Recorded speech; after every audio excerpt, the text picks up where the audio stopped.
Now, I am going to take this opportunity to introduce you to everybody because we're here to really celebrate the experts that grace our stage. Here in this special panel discussion, we're looking at innovative solutions in nephrology, AI advancements in kidney care. Allow me to go through our guests, and I see that our fellow booths are ramping up the volume, so we're going to have to make sure we speak loudly as well. Dr. Fernando Marcario, who's the Chief Medical Officer at Diaverum, and I have to say, Diaverum, let's just learn a little bit about it. It's a global renal care organization operating 450 clinics in 24 countries. Dr. Fernando Marcario, please give him a big round of applause. His colleague at Diaverum is Demetrios Molavasilis. He's the president and CEO of Diaverum.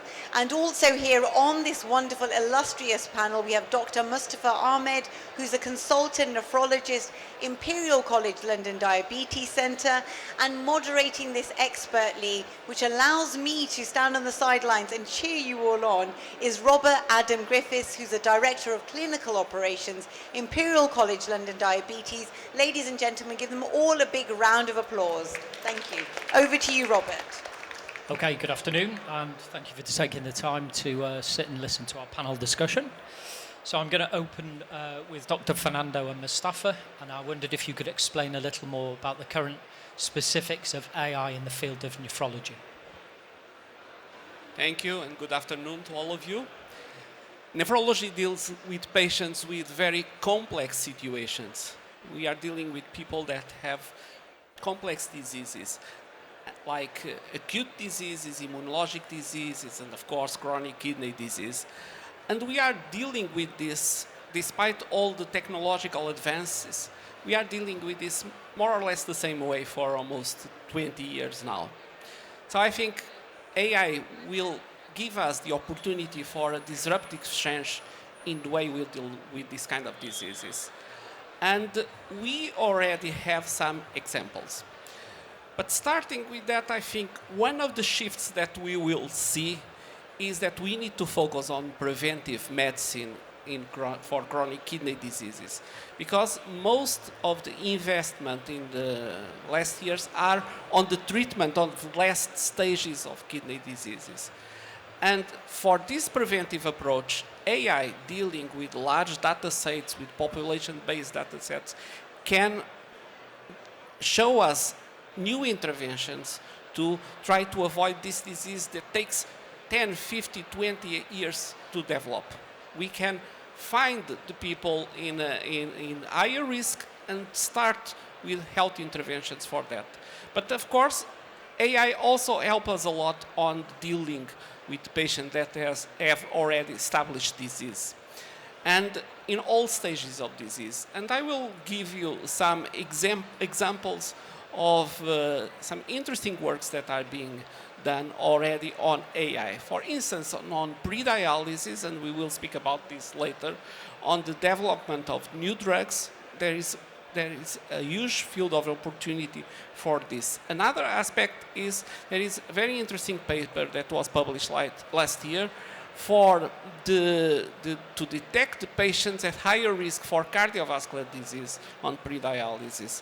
And you know that pre-dialysis patients, they face the risk of entering into dialysis, but before that, they have a high risk of having a cardiovascular event or dying of cardiovascular disease. So this is one of the areas where we can find those patients that will develop cardiovascular disease. Also on chronic kidney disease, there are interesting papers for the management of vascular access complications, and I will tell you what we are doing on this. Also on predictive models of risk for dialysis, for patients that are starting dialysis, the risk of mortality, risk of hospitalization. So in the field of predictive medicine, we are already seeing a lot of work supported by AI. We will see also a lot of work. AI will support us to have some more precision medicine, to decide on what patients to intervene and how to do it. It will be another very interesting area. Another area, and I don't want to extend too much, Another area is acute kidney disease. There are also very interesting studies showing that we can predict with AI what are the patients that in a high ICU setting will develop AKI, acute kidney injury, and to start preventive measures. And this can have a huge impact on the mortality of those patients. So I think we are seeing now that AI is being disrupted. The other area that I would like just to talk about is about the patient education, the staff training, that we will see many advances. We have already some large language models that can be used as co-pilot for our clinical staff, for our nurses, for our doctors, with access to the large databases, with communication, with health records.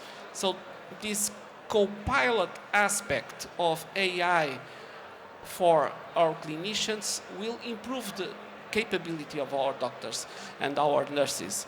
So AI will not substitute the clinicians, but those that use these AI tools will have a much bigger impact on the patients, and it will be a very powerful for that. So I think we are already seeing in all fields of nephrology, from prevention, from the management of the patients, an impact of AI tools. Thank you very much, Dr. Mustafa. Yes, thank you very much. And lovely examples of where AI currently exists. The prediction of AKI, acute kidney injury. Preventing AKI will save lives, save kidneys. Cardio-kidney metabolic disease. It's not the kidneys that kill, it's the heart. And the detection of that earlier will allow us to implement therapies which will have enormous benefits on our populations. We had also discussed earlier development models for radiology and for medications and the selectivity of medications in different types of populations, what we call tailored medicine. So that's all to come. But thank you very much. I think these are very, very useful and exciting areas for AI for the future. Thank you very much. So, Fernando, if I was to come back to you with a bit more specificity, how would you say that Divirum are currently, or what are they using currently as predictive models, and how do you take that forward? Well, in Divirum, we started this journey exactly before COVID, 4 years ago. And we established a group of people, including data scientists, IT people, domain experts from the medical field, and we started to discuss, to brainstorm how can AI support us on this. And we decided to start with one aspect, vascular access. We built a model to predict thrombosis of the fistula. And we did it over time with different models over time to see what would be the best one. We established something that we call AI Factory, where we can design the models, have the data stored in the data warehouse, and to review the models over time. We need to follow how they are working, because models, and Dimitris will speak about that later, I think, the models drift over time. We have to take that into account. They vary depending on the population that we are dealing with. So we started with this model that is currently in place in 3 of our countries, over 10,000 patients, where we stratify the risk for vascular access thrombosis from lower risk until a 4th grade with very high risk. And let me tell you that a patient with low risk has 99% probability of no thrombosis. So it's a negative prediction, it's quite perfect. A patient with the highest risk has 130 130 times higher risk of vascular access thrombosis. And the nurses and the nephrologists received that on the health record system in advance like a warning. And they start an intervention to avoid that. And we did one thing during the development of this model. We compared clinics that were having access to the model with clinics that where the model was running, but the end users were not seeing it. And we saw a decrease in number of fistula thrombosis. So the final outcome, it has an impact. The other model that we developed is one to have also a kind of risk prediction for mortality of incident patients on dialysis, because mortality is higher during the first months of dialysis. So that model that we will put in our clinics for the end users very soon, but it's already running in the stealth model. And compared with gold standard, that is quite easily or not, it shows that patients in higher risk, it's almost certain that the event will occur. So next step is to have strategies to avoid that. We are also developing the same model for our prevalent patients, not the patients that are starting dialysis, for all of them. We also the same kind of results with the area under the curve above 0.8. And we want to develop now the same for hospitalization burden. We have several other models on pipeline, like anemia treatment, the anemia Sjogren's, bone mineral disease associated with CKD, and others that are in a kind of our wish list that I don't want to disclose now. But that's the specific application of AI in Diaveron that is already giving results on vascular access. It will give results on this mortality prediction and on hospitalization. Thank you very much.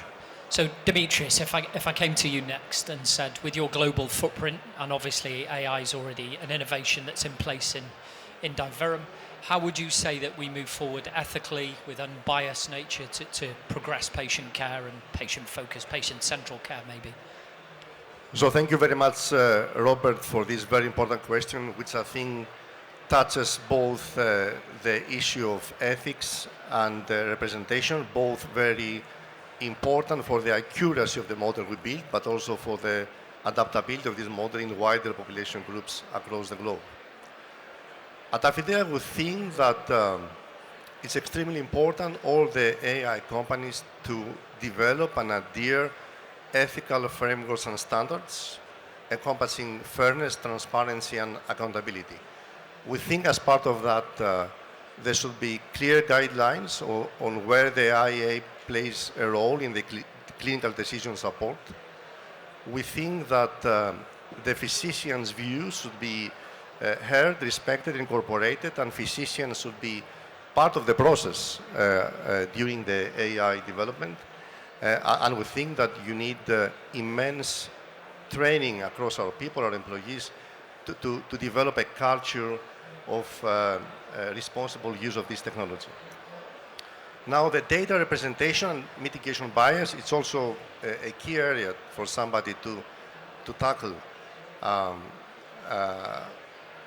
Companies should train the AI models using diverse data sets from various demographic populations, including the underrepresented ones. And this is more important in healthcare, as in healthcare, data representation extends beyond gender and ethnicity to patients with rare diseases or specific comorbidities. Now I can say that in Diaverum we try hard to address all these challenges and live up to the high standards. We have an AI factory in place, as Fernando explained, and we develop human-centric, responsible and explainable AI solutions which support our clinicians to deliver personalized care. Solutions that increasingly we will make them available across all our countries. We give specific emphasis on the explainability, and we use machine learning technologies to indicate and emphasize those input variables which led to the right prediction output. By doing so, our medical doctors trust the model because they understand the prediction and they make a more responsible use to it. We have comprehensive training of our people, clinicians, on explaining everybody both the AI applications but also the limitations of the technology, and we promote, of course, the human-centric, explainable, and responsible AI solutions we deliver. And finally, we use fairness technologies to identify errors, data shifts, and mitigate them, and ensure that our models are well run.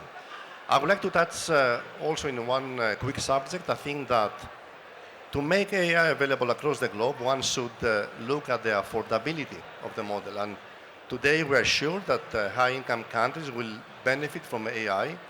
However, companies should think to develop lower-cost AI solutions for low-resourced healthcare settings in developing countries, and we think that such solutions might be easily deployed through mobile telephony, which is quite available even in less developed countries.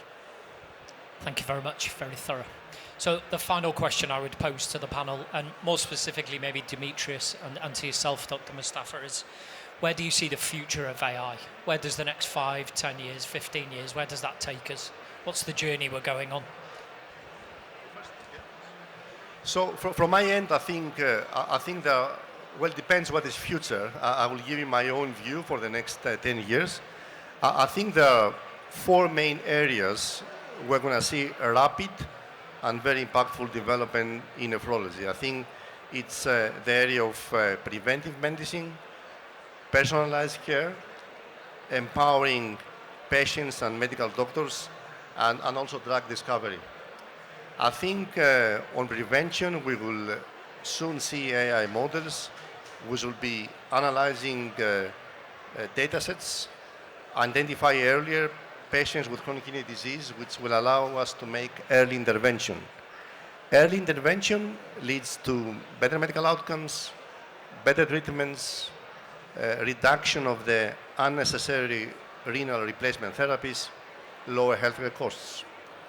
Another area on the personalized care, we think we're going to see tailor-made customized treatments for pre-dialysis care connected to the patient's genetic profile, lifestyle, patient history.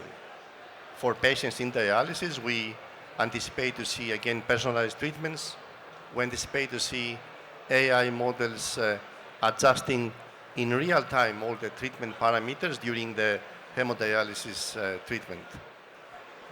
On the empowerment, we think that the large language models like ChatGPT and our M42 will make a big difference. We think it's going to be months, not years, that we're going to see an LLM coach for every renal patient available to mobile application like the one we have in the Averum across all our countries, which will be helping patients track their data, interpret how the treatment goes, improve their lifestyle disease.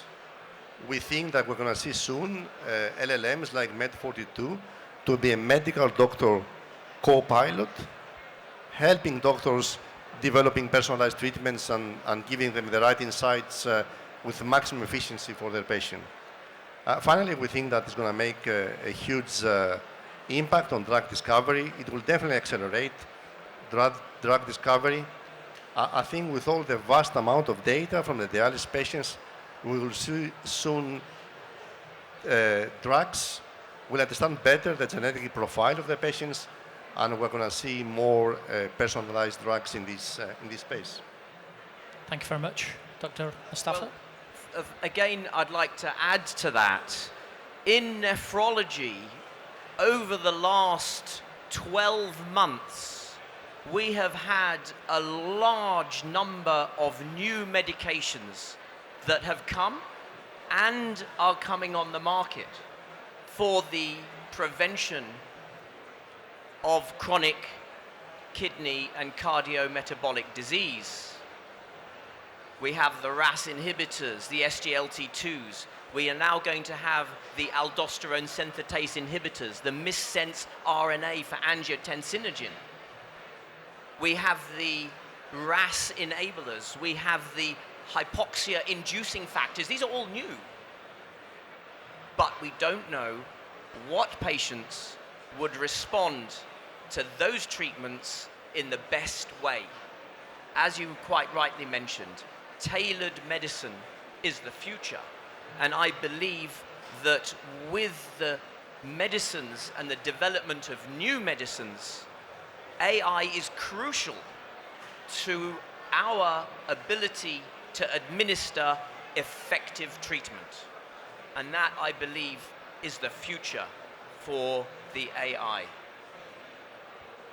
Thank you, gentlemen. Thank you for the detailed and very comprehensive responses. So I'm going to open out to the crowd now for any questions. And I think it's all hands up, and we'll pass around a microphone.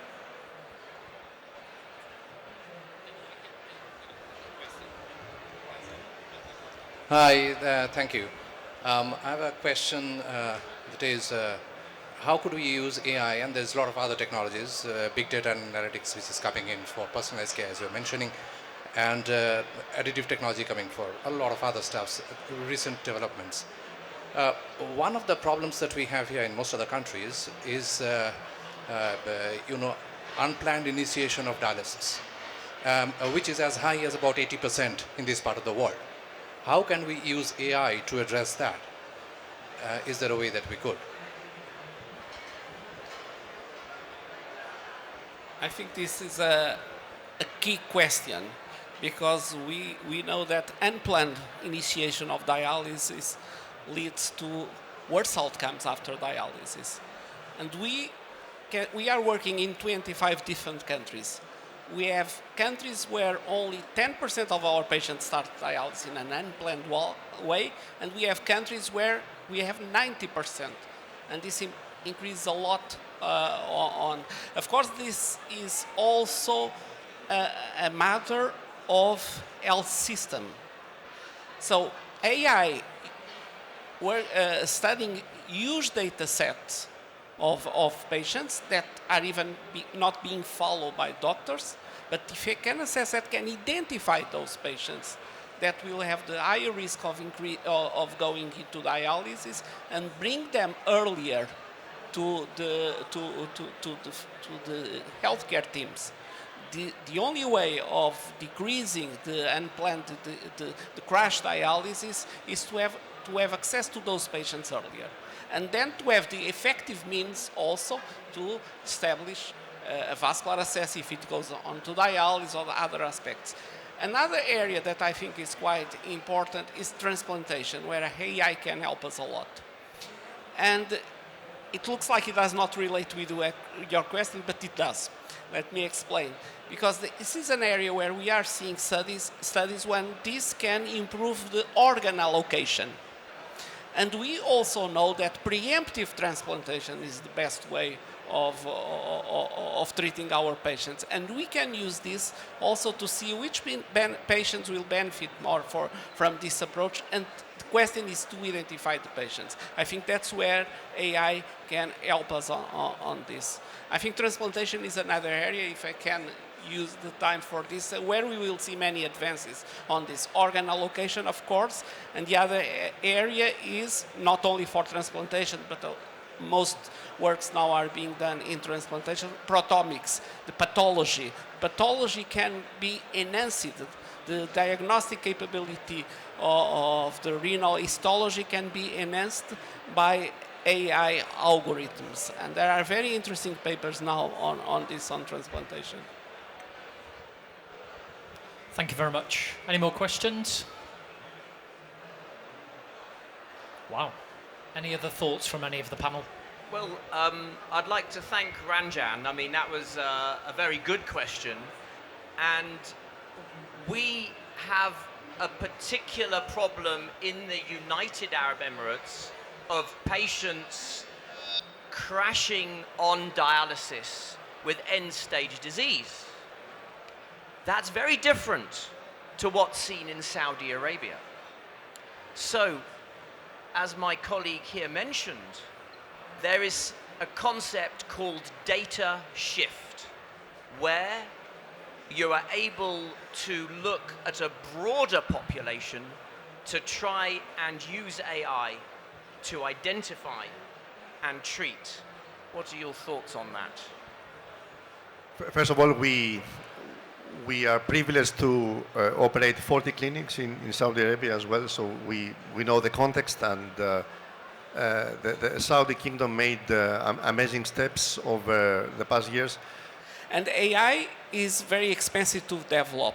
Nevertheless, the tools that come from AI can save us a lot of money in the future, can also have gains in the future, and applied to these regions, trying to identify very early on the pathway the patients, can lead to future gains and to increase accessibility. The other thing is that some of these tools can be remotely supported by some countries that have more nephrologists to do the interventions together with the local healthcare in some of these countries. So I think the AI tools can eventually be extremely important also to those parts of the world where there is no access to nephrology care. So it's another way of increasing accessibility and contributing to the equity of care.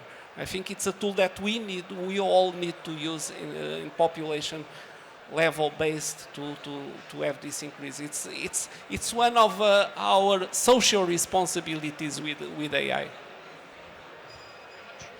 Thank you very much. I wondered then if you'll all put your hands together in appreciation, and thank you for the very experienced team. Thanks.